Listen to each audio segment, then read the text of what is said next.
Nurse places a dead baby next to healthy mom. And what happened next left everyone dumped down on January 19, 2021. Everyone in Lauren Grant's family, including Lauren, her husband Dylan, and daughters Emma age 4 and Madeline age 5 months, tested positive for COVID-19, including Lauren and her husband. At first glance, it appeared that everyone had recovered very rapidly. Lauren, a nurse, received a text message from a daycare staff member in early February, shortly after her girls were authorized to return to the facility. The text contained a photo of Madeline's bare feet. They were surrounded by a dark bluish-purple tint that looked comparable to a terrible bruise. "It was really terrible for me as a mother," Lauren recalls.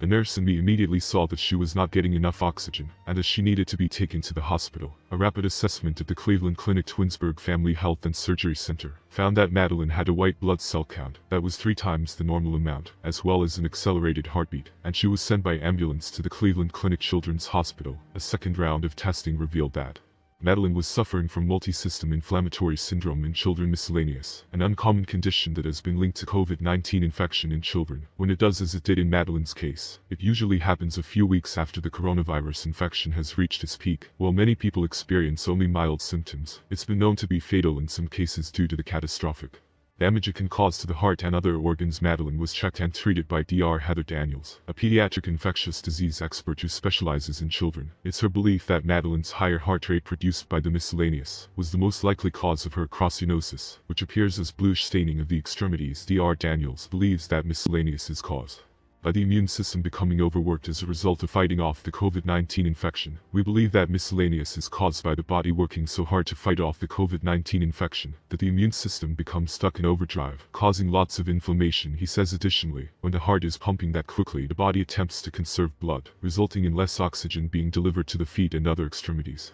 Madeline was admitted to the Cleveland Clinic Children's Hospital, and Lauren and Dylan were there for the first 24 hours. This was made much more difficult by the fact that she was transferred to the pediatric intensive care unit very shortly after they arrived. When one of your loved ones is going through something like this, you can't help but feel hopeless, even if you're a nurse, as Lauren explains. "The only thing we were certain of was whether or not she was going to make it." However, intravenous immunoglobulin IVIG and steroids, which were administered by Dr. Daniels and Madeline's team of caregivers in rheumatology and a pediatric intensive care unit to lessen the inflammation in her immune system, were beneficial. Her heart rate and white blood cell count returned to normal, and the discoloration faded away within a few days of treatment. Madeline was in the hospital for a total of 9 days, 4 of which were spent in the PICU. Although she appears to be back to normal today, she'll have to be closely studied to determine whether miscellaneous has any long-term effects on her heart or other organs. "I never in a million years imagined it would happen to my child," says Lauren, who frequently shows other parents Lauren's initial images of her feet to demonstrate how rapid and devastating the condition's effects can be. "It was the most terrifying thing I could have imagined," says Lauren. Parents must keep a close eye on their children, and if anything seems out of the usual, they must request that their doctors order laboratory tests. Why? Because it's the only thing that's going to give the whole story about their situation. While only a small number of children who are diagnosed with COVID-19 go on to acquire miscellaneous, additional information is needed to understand the long-term consequences of the disorder. Always be on the watch for things that simply don't seem right with your children. Dr. Daniels advises parents of COVID-19 infected children, as she would to any other parents, that something doesn't feel right with your children, call your doctor. In Madeline's situation, having her assessed as soon as possible allowed for prompt treatment and a relatively speedy recovery. A little more than 2,000 children in the United States have been diagnosed with miscellaneous, resulting in approximately 30 deaths, according to the Centers for Disease Control and Prevention, or CDC. What is multisystem inflammatory syndrome, MIS, and how does it manifest itself? Doctors at children's hospitals in the United States and the United Kingdom discovered the multisystem inflammatory syndrome in children for the first time in April 2020. The illness has also been referred to as pediatric inflammatory multisystem syndrome, PIMS. Miscellaneous is a disease that can develop after COVID-19 infection that affects primarily school-aged children. According to the CDC, despite the fact that the syndrome is infrequent, it can be dangerous. According to 6 Samuels, miscellaneous or PIMS shares characteristics with toxic shock syndrome and an ailment known as Kawasaki disease, both of which are characterized by widespread inflammation throughout the body. The illness is characterized by an inflammatory response in the body that occurs approximately 4 weeks after infection with the SARS-CoV-2 virus. The first symptoms, which may include fever, rashes, red eyes, diarrhea, and vomiting, may worsen over a few days. As the infection progresses, the inflammation can cause damage to the heart, blood vessels, and other organs, which can cause some infants to become very unwell.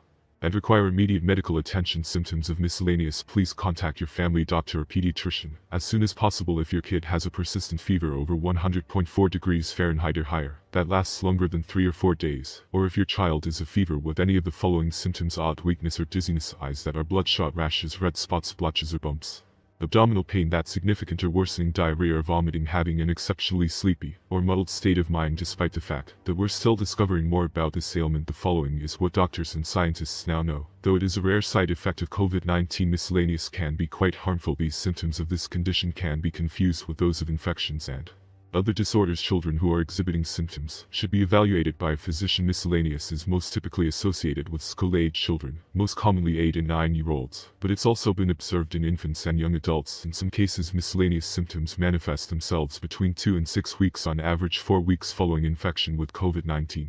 This is associated with antibodies to the SARS-CoV-2 virus in the majority of children, a curable disorder. Most children who suffer from miscellaneous recover completely from their sickness. Medications, when administered promptly, can control the inflammation and help prevent long-term organ damage, particularly when the heart is involved. Treatment for miscellaneous in the event of detection: 6 ampules explains miscellaneous is curable. Intermittent intravenous immunoglobulin steroids and other anti-inflammatory treatments can be used by doctors to reduce the amount of inflammation in the body, while protecting the heart, kidneys, and other organs from long-term harm. One is the relationship between multisystem inflammatory syndrome in children and COVID-19 virus. 6 ampules indicates that the virus that causes COVID-19 is responsible for the triggering of miscellaneous. Signs of COVID-19, such as fever, sore throat, and coughing, might appear in children who have not previously displayed any of the prevalent symptoms. As she points out, the majority of infants with miscellaneous will have antibodies to the SARS-CoV-2 virus, indicating that their bodies have been infected previously. Cases also increase approximately 4 weeks after waves of COVID-19 cases have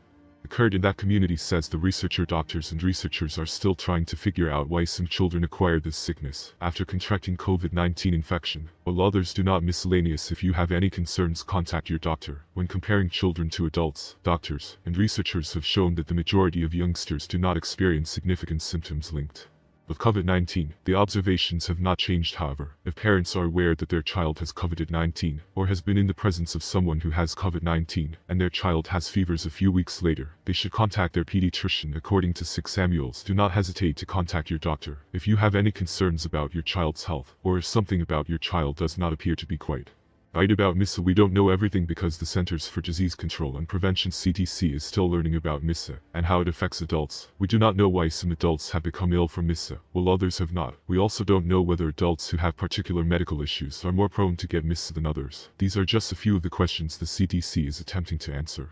What the CDC is doing about MISA, the Centers for Disease Control and Prevention, is collaborating with state, municipal, and territorial health departments, as well as national and international scientists, healthcare professionals, and other partners, to learn more about MISA. We're learning more about how to recognize MISA in adults, how frequently it occurs, and who is at risk for developing MISA as a result of these collaborations. All CDC recommendations are based on the most up-to-date data and science available at the time of the publication, and we'll update them when new information becomes available. Learn how to protect yourself against the MISA virus on the basis that we currently know about MISA. The most effective method to protect yourself is to engage in routine activities that will keep you from being infected with the virus that causes COVID-19. Thanks for reading.